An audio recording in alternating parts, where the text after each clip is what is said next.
এই ভিডিওটি investing purpose এবং অবশ্যই লং টার্ম ইনভেস্টরদের জন্য। তো এই ভিডিওতে আর কি কয়েকটি স্টক নিয়ে আলোচনা করা হবে, যে স্টকগুলো বলতে গেলে ট্রেন্ডিং একটা সেক্টরের স্টক। আর আপনারা জানেন যে বহুদিন ধরে কিন্তু ভিডিও আসছে না, এর কারণ আমার শারীরিক অবস্থা ঠিকঠাক ছিল না, এখনও ঠিকঠাক হয়নি। তো আগে যেভাবে ফ্লুয়েন্টলি বলতাম সেরকম হয়তো বলতে পারবো না, তো এই ব্যাপারটি অ্যাডজাস্ট করে নেবেন। তো যাই হোক, আপনারা জানেন যে গত বৃহস্পতিবার আমাদের যে ইন্ট্রিম বাজেট পরিবেশিত হলো। তো আমাদের যে অর্থমন্ত্রী নির্মলা সীতারামনজি অনেক কিছুই মানে অনেক সেক্টর নিয়েই পজিটিভিটি দেখিয়েছেন, অনেক সেক্টর নিয়ে নেগেটিভিটি দেখিয়েছেন। তো তার মধ্যে এই সেক্টরটা মানে এই রিনিউয়েবল সেক্টরটা, এটা তো জানাই ছিল যে এই সেক্টরের প্রতি একটা আলাদাই নজর থাকবে, এবং এটা ধরে নেওয়া হয়েছে গত কিছুদিন ধরেই যে ভবিষ্যতে এই সেক্টরটা কিন্তু খুব বুলিশ সেক্টরে পরিণত হবে। কারণ যে আমাদের দেশের যে মানে আমাদের দেশের না, গোটা বিশ্বে কিন্তু পলিউশন নিয়ে কিন্তু প্রচণ্ড সমস্যা চলছে, যে এত কলকারখানা, এত যেভাবে আর কি পরিবেশ দূষণ হচ্ছে আর কি, সেগুলো যাতে না হয়। আর দিন দিন সেগুলো ফুরিয়ে যাচ্ছে, যে শক্তির যে আমাদের যে থাকে, যেমন কোল, যেগুলো পুনর্নবীকরণযোগ্য না, যে শক্তিগুলো, সেই শক্তিগুলো কিন্তু দিন দিন ফুরিয়ে যাবে, এবং সেগুলো দিয়ে কাজ করলে অনেক পলিউশনও তৈরি হয়। তো এক্ষেত্রে যে রিনিউয়েবল এনার্জি, যেগুলো পুনর্নবীকরণযোগ্য যে শক্তিগুলো, সেগুলোর ব্যবহার কিন্তু বাড়ানোর জন্য মানে প্রমোট করছে সরকার। তো এক্ষেত্রে এই সেক্টরটা নিয়ে তো অবশ্যই বুলিশ বড়োভাবেই দেখিয়েছেন তিনি গত যে বৃহস্পতিবারের যে বাজেট পরিবেশিত হলো। তো এক্ষেত্রে এই সেক্টরটার কতগুলো স্টক, যে স্টকগুলো ভালো পারফরমেন্স দিতে পারে বলে বিশেষজ্ঞরা মনে করছে, সেই স্টকগুলোর পরিচয় করিয়ে দেওয়া হবে। মানে এই স্টকগুলো যে খুব ভালো পারফরমেন্স দিচ্ছে সেরকম কিন্তু না, মানে গোটা সেক্টরটা মানে জাস্ট শুরু হয়েছে বলতে গেলে। মানে ভবিষ্যতে এই সেক্টরে এই কোম্পানিগুলো বড় বড় ডিল পাবে, বড় বড় কাজ পাবে, এবং অনেক কাজ পাবে। এই ব্যাপারগুলো মাথায় রেখেই কিন্তু এই যে সেক্টরের এই কোম্পানিগুলোর প্রতি কিন্তু নজর দিয়েছে ইনভেস্টররা। তো বিশেষজ্ঞরা যে স্টক নিয়ে আর কি বলছেন আর কি, সেই স্টকগুলোকে পরিচয় করিয়ে দেওয়া হবে। তো প্রথমেই যে স্টকটির কথা বলা হচ্ছে সেটা বর্তমানে খুবই পপুলার, সুজলন এনার্জি, যেটা গত এক বছরেই প্রায় 3 গুণ করে দিয়েছে টাকা। দেখুন, এক বছরে 440%, মানে টাকা 4-5 গুণ করে দিয়েছে এক বছরে। গত 6 মাসেই টাকা দ্বিগুণের চেয়ে বেশি করে দিয়েছে। বুঝতে পারছেন কী হারে গতি রয়েছে। গত 5 বছরে 13 গুণ করে দিয়েছে টাকা, 1300% রিটার্ন। তো বুঝতে পারছেন কী হারে গতি রয়েছে। আর এই কোম্পানি অনেক দিন মানে প্রফিটে তো ছিল না, সেখান থেকে এখন প্রফিটে চলে আসছে। গত 2-3 কোয়ার্টার ধরে খুব ভালো পারফরমেন্স, মানে ভালো রেজাল্ট দিয়েছে, সেই জন্যই কিন্তু এই পারফরমেন্সটা তার দেখা যাচ্ছে। আপনি যদি এদের প্রফিট লসের হিসাবে দেখুন 2020-তে তখন 2900 সেলস ছিল, তারপরে 3300, 6500, এখন 6000। আর দেখুন এই যে 2022 পর্যন্ত কিন্তু নেগেটিভই ছিল, 177 কোটি মাইনাস, তারপরে তার আগে 104 কোটি পজিটিভ ছিল। তারপরে 2023-এ কিন্তু প্রথম ধামাকাটা দিয়েছে, 2887 কোটি টাকার একটা প্রফিট দেখিয়েছে। আর তখন থেকেই কিন্তু এর র্যালিটা দেখা যাচ্ছে, এই যে বড় সড়ো র্যালিটা। তো যদিও এখনও কনসিস্টেন্সি আসেনি, তবুও এই রিনিউয়েবল সেক্টর নিয়ে যেহেতু মানে গোটা দেশ বুলিশ, গোটা বিশ্ব বুলিশ, সেক্ষেত্রে কিন্তু এই স্টকটা যেহেতু এটা এই নিয়েই কাজ করে, তো এটার প্রতি কিন্তু নজর রাখতে পারেন।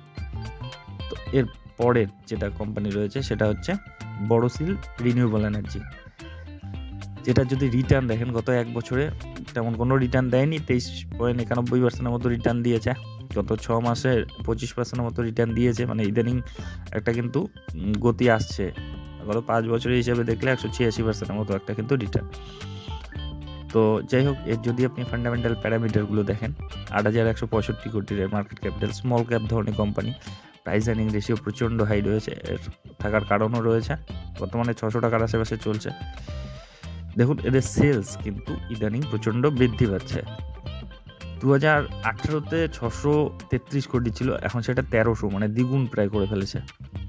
6000, 7000, 8000 এভাবে বাড়ছে, তাদের সেলস কিন্তু বাড়ছে, মানে বিজনেসে তারা যে বড় বড় ডিল পাচ্ছে সেটা বোঝা যাচ্ছে। আর প্রফিটেবিলিটি যদি দেখেন, সেই অনুযায়ী কিন্তু তাদের প্রফিটেবিলিটি বাড়েনি। নেট প্রফিটেবিলিটি যদি দেখেন 2023-এ 71 ছিল, এবার 35 কোটি। তাকে 60 কোটি ছিল, তারপরে 49 কোটি ছিল। তো এবারে সেলস বাড়লেও কিন্তু তাদের প্রফিটেবিলিটিটা কমে গিয়েছে। তো যাই হোক, এটা আরও মানে ডিপ অ্যানালাইসিস করলে বোঝা যাবে এর কারণটা কি। ব্যালেন্স শিট যদি দেখেন, ব্যালেন্স শিট কিন্তু স্ট্রংই রয়েছে। এখানে 922 কোটির একটা শক্তপোক্ত রিজার্ভ রয়েছে, আর ঋণ মোটামুটি 484 কোটির মতো রয়েছে, যেটা তার যে ঋণটা কমই রয়েছে তাদের রিজার্ভের চেয়ে, এটা একটা পজিটিভ দিক। তো ব্যালেন্স শিট ঠিকঠাকই বলা যায়। আর যদি আপনি এর শেয়ার হোল্ডিং প্যাটার্ন দেখেন, সেক্ষেত্রে 61%-এর উপরে রয়েছে প্রোমোটার, এফআইইউ রয়েছে 4.5%-এর মতো, ডিএই রয়েছে সামান্য 74%, মানে ইদানিং বাড়াচ্ছে আর কি, ডিএইরা হোল্ডিং বাড়াচ্ছে, আর পাবলিক রয়েছে 33%-এর উপরে। তো যাই হোক আর কি, এই কোম্পানির যে রিটার্নটা আর কি এখনও সেরকম দেয়নি, কিন্তু এটারও যেহেতু এই রিনিউয়েবল সেক্টর নিয়ে কাজ করে, এটারও কিন্তু মানে সম্ভাবনা একটা কোম্পানি, সেটা আপনি নজর রাখতে পারেন। তবে একটা ব্যাপার কি, যেমন এর আগের যে কোম্পানিটা ছিল সুজলন এনার্জি, এটা কিন্তু অলরেডি একটা কিন্তু বড় সড়ো রিটার্ন দিয়েছে। এখন হ্যাঁ, আরও হয়তো 500%, 1000% দিতে পারে, কিন্তু এই মুহূর্তে এন্ট্রি নেওয়াটা কিন্তু খুবই রিস্কি হয়ে দাঁড়ায়। কারণ মানে যেটা গত 1 বছরেই টাকা 5 গুণ করে দিয়েছে, সেখানে কিন্তু প্রফিট বুকিং আসতেই পারে। সেক্ষেত্রে এই মুহূর্তে যদি এখানে এন্ট্রি মারেন, আর এই মুহূর্তে যদি প্রফিট বুকিং হয়, প্রফিট বুকিং হলেও কিন্তু বড় হবে। যে কোম্পানি 1 বছরে আপনাকে 4 গুণ করে দিয়েছে, 5 গুণ করে দিয়েছে টাকা, সেখানে প্রফিট বুকিংটাও কিন্তু বড় হওয়াটাই স্বাভাবিক। এখানে 20-30% আপনার নেই হতেই পারে। আজকে ঢুকলেন 48 টাকায়, কালকে দেখলেন যে 40 টাকা 35 টাকা নেমে এলো। তো এক্ষেত্রে এই মুহূর্তে এন্ট্রিটা কিন্তু খুব একটা সেফ হবে না। তো যাই হোক, এর পরের যেটা কোম্পানিতে চলে যাব, সেটা হচ্ছে ওয়ারি রিনিউয়েবল টেকনোলজি লিমিটেড, যেটাও কিন্তু একদম ফাটাফাটি দুয়েদার পারফরমেন্স দিচ্ছে আর কি রিটার্নের দিক দিয়ে। গত 1 বছরে 8 গুণ করে দিয়েছে টাকা, 762% রিটার্ন। ভাবতে পারেন, মানে গত 1 বছরেই 7 গুণ টাকা, 8 গুণ টাকা। মানে 1 বছর আগে ছিল 491 টাকা, এখন সেটা 4233 টাকা। গত 6 মাসের যদি রিটার্ন দেখেন, 200% রিটার্ন। গত 5 বছরের হিসাবে দেখুন 30,000% রিটার্ন। মানে লটারি, মানে যারা এই মানে 1 বছর আগেও যারা কিনেছেন বা 2-3 বছর আগেও, তাদের তো লটারি লেগে গিয়েছে, প্রায় 30 গুণ করে ফেলেছে এর টাকা। যেমন 4233 টাকায় 30,000% রিটার্ন 5 বছরে। বুঝতে পারছেন কী হারে রিটার্ন দিয়েছে। এখন দেখুন এর যে মেইন বিষয়গুলো, এর যে ফান্ডামেন্টাল প্যারামিটারগুলো, এর মার্কেট ক্যাপিটাল 8,817 কোটি, প্রাইস আর্নিং রেশিও 83 রয়েছে, আর বুক ভ্যালু 54 রয়েছে, রিটার্ন অনেক কোটি দেখুন 95%-এর উপরে রয়েছে, বর্তমানে 4,000 টাকার উপরে চলছে, ফেস ভ্যালু আবার 10ই রয়েছে। এখন দেখা যাক এই গতির পিছনে তাদের বিজনেসটাতে কেমন গ্রোথ রয়েছে, ঠিকঠাক রয়েছে। হ্যাঁ, সেটাই দেখুন, 2020-তে মাত্র 6 কোটি ছিল এদের সেলস, তারপরে 2021-এ 13 কোটি হলো, তারপরে 162, তারপরে 351, তারপরে 665, মানে দ্বিগুণ হারে বাড়ছে, প্রত্যেক বছর দ্বিগুণ হারে বাড়ছে। তো বুঝতেই পারছেন মানে কী হারে তাদের সেলস বাড়ছে। আর এটারই প্রভাব কিন্তু দেখা যাচ্ছে তাদের, যেহেতু স্মল ক্যাপ ধরনের কোম্পানি, এই ধরনের কোম্পানিতে কিন্তু এরকমই গতি থাকে, আর তার সঙ্গে তাদের বিজনেসে কিন্তু গ্রোথ হচ্ছে, এটা বোঝা যাচ্ছে। দেখুন তাদের সেলসটা, তাদের প্রফিটেবিলিটি দেখুন, 2021-এই মাইনাসে ছিল, 2020 পর্যন্ত 19, 20, 21 মাইনাসেই ছিল, তখন প্রফিট হতো না। তারপরে দেখুন 2022 থেকে 9 কোটি, 55 কোটি, এবার 106 কোটি, মানে কী হারে গ্রোথ হচ্ছে তাদের, সেই গ্রোথটাই তাদের যে শেয়ার দরে দেখা যাচ্ছে। এবার তাদের যদি ব্যালেন্স শিট দেখেন, ব্যালেন্স শিটে রিজার্ভ রয়েছে 92 কোটির মতো, আর সেখানে তাদের ঋণ রয়েছে সামান্য 39 কোটি। তো যাই হোক, তাদের যে রিজার্ভের চেয়ে ঋণ অনেক কমই রয়েছে, তো এটা খুব একটা সমস্যার বিষয় নয়। এবার যদি দেখেন এদের যে শেয়ার হোল্ডিং প্যাটার্নটা, এখানে প্রোমোটার ম্যাক্সিমাম রয়েছে, দেখুন 75% ম্যাক্সিমাম থাকা যায়, প্রায় 75%ই রয়েছে, 74.46, বাকিটা পাবলিক রয়েছে, আর সামান্য ডিএই রয়েছে। যাই হোক, এটাও কিন্তু অলরেডি একটা বড় সড়ো কিন্তু র্যালি দিয়েছে, মানে 5 বছরে টাকা 30 গুণ করে দিয়েছে। মানে আর এই মুহূর্তে ঢোকাটা প্রচণ্ড রিস্কি হবে, সেটা আর বলার অপেক্ষা রাখে না। যে কোনো মুহূর্তে এগুলো, যেহেতু 5 বছরে 30 গুণ টাকা করে দিয়েছে, যে কোনো মুহূর্তে কিন্তু এটা 50-60% কিন্তু কারেকশন হতেই পারে। তো এর বিজনেসটা দেখুন, আর অবশ্যই কারেকশন, মানে এই র্যালি দেওয়ার পর একটা কারেকশন আসবেই। তো সেক্ষেত্রে সেটা অপেক্ষায় থাকাটাই কিন্তু সাবধানেই কাজ হবে। আর যতই হোক এই অবস্থায় ঢোকাটা ভীষণ রিস্কি হয়ে যাবে। তো যাই হোক, এই পরে যেটা কোম্পানি রয়েছে এটা তুলনামূলক এই কোম্পানির প্রতি মানে এর ডেটাগুলো আমার খুব একটা পছন্দ নয়, যদিও বিশেষজ্ঞরা বলেছে আর কি এর নামও যে Sterling and Wilson renewable energy, যেটা 567 টাকায় চলছে। এটার যদি দেখেন মার্কেট ক্যাপিটাল 13,000 কোটির আশেপাশে, বর্তমানে 500-550 টাকার আশেপাশে চলছে। এর যদি বিজনেসটা দেখেন, দেখুন এর দিন দিন কিন্তু এর যে সেলস কমে যাচ্ছে। দেখুন 2020-তে প্রথমে 19-এ 8,000 ছিল, 5,000 ছিল, 5,000, 5,000, 2,000, এবার 1,000, মানে 2,000 কাছাকাছি। তো এর যদি প্রফিটেবিলিটি দেখেন সেটাও নেগেটিভে চলছে। মানে মেইন যে ডাটাগুলো সেগুলোই কিন্তু ঠিকঠাক নেই। আপনি যদি রিজার্ভ দেখেন সেক্ষেত্রে নেগেটিভ রিজার্ভ রয়েছে।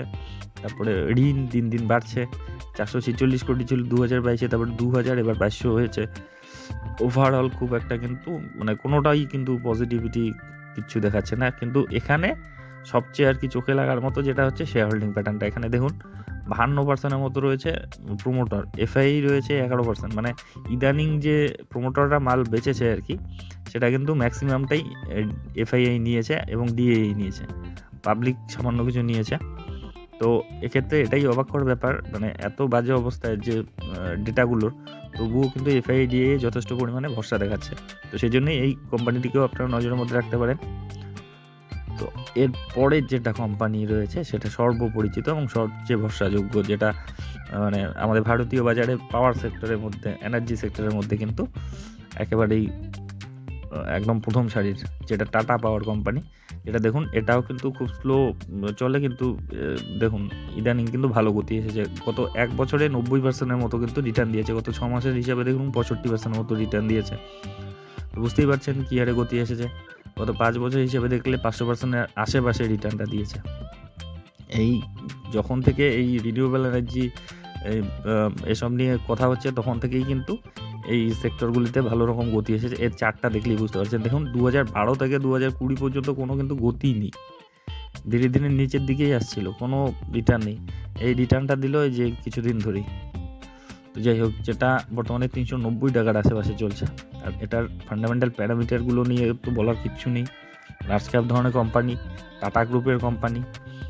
তো 1,24,000 এর market capital, price earning ratio ঠিকঠাকই রয়েছে 36, রিটার্ন অন ইকুইটি 12%-এর উপরে রয়েছে, বুক ভ্যালু 94 রয়েছে, বর্তমানে 390 টাকার আশেপাশে ফেস ভ্যালু 1 রয়েছে, ডিভিডেন্ডও দিচ্ছে 0.51% হিসেবে। আর এর যদি বিজনেসটা দেখেন, দেখুন এদের দিন দিন কিন্তু এদের সেলস বৃদ্ধি করছে। 2018-তে ছিল 26,000 কোটি, তারপরে 29, তারপরে 32 হলো, তারপরে 42,000 হলো, তারপরে 55,000, এবার 57,000 কোটি। তো বুঝতে পারছেন খুব সুন্দরভাবে তাদের সেলস বৃদ্ধি করছে, ব্যবসা বৃদ্ধি করছে, প্রফিটেবিলিটিও দিন দিন বাড়ছে। 2020-তে যদি ধরেন 1300 কোটি ছিল তাদের প্রফিট, তারপরে 1400 কোটি হলো, 2100 কোটি হলো 2022-এ, তারপরে 3800 কোটি, এবার 4100 কোটি। সুন্দর করে গ্রো করছে। ব্যালেন্স শিট নিয়েও কিচ্ছু বলার নেই, ব্যালেন্স শিটও তাদের স্ট্রংই রয়েছে। যে ঋণ দেখতে পাচ্ছেন সেটা টাটা গ্রুপের যেহেতু কোম্পানি, সেটা তাদের মানে ফান্ডের অভাব নেই, তো এটা নিয়ে বলার কিছু নেই। আর যদি শেয়ার হোল্ডিং প্যাটার্নটা নিয়েও বলার কিছু নেই, এখানে সকলেই ভরে ভরে রয়েছে। 46% টাটা গ্রুপই রয়েছে, মনে করেন এর প্রোমোটারের মধ্যে 46%-এর উপরে, 47%-এর মতো, এফআই 10%-এর কাছাকাছি, ডিআই 16%-এর কাছাকাছি, আর সরকারও রয়েছে সামান্য 0.32%, আর পাবলিক রয়েছে 26%-এর মতন। তো এই যে কয়েকটি স্টক নিয়ে আলোচনা করা হলো তার মধ্যে এই হচ্ছে বস, এই হচ্ছে সেরা কোম্পানি, সেটা আর বলার অপেক্ষা রাখে না। তো যাই হোক, এই যে রিনিউয়েবল সেক্টরের এই স্টকগুলোর উপর কিন্তু আপনারা নজরের মধ্যে রাখতে পারেন। এগুলো পরিচয় করে দেওয়ার জন্য এই ভিডিওটি ছিল। তো এ ধরনের ভিডিও যদি আপনাদের উপকারে লেগে থাকে তবে অবশ্যই চ্যানেলটি সাবস্ক্রাইব করে রাখবেন। আর অবশ্যই এগুলো ইন্ডিভিজুয়ালি কভার করা হয় কিংবা প্রশংসা করা হয়, তাই বলে এগুলোকে রিকমেন্ডেশন হিসেবে নেবেন না, কারণ শেয়ার বাজারে আমি কোনো বিশেষজ্ঞ নই কিংবা সেবি রেজিস্টার্ড অ্যানালিস্টও নই। আমি যা দেখছি শিখছি সেগুলোই আপনাদেরকে শেয়ার করার চেষ্টা করছি। আর আপনি যখন ইনভেস্টমেন্ট করতে যাবেন আরও ডিপলি অ্যানালাইসিস করবেন, আপনাদের যে ফিনান্সিয়াল অ্যাডভাইজার রয়েছে তাদের উপদেশ নেবেন, আর অবশ্যই রিস্ক ম্যানেজমেন্ট ঠিকঠাক রেখে তবেই কিন্তু ইনভেস্টমেন্টের কথা ভাববেন। তো যাই হোক, ভিডিওটি শেষ পর্যন্ত দেখার জন্য ধন্যবাদ।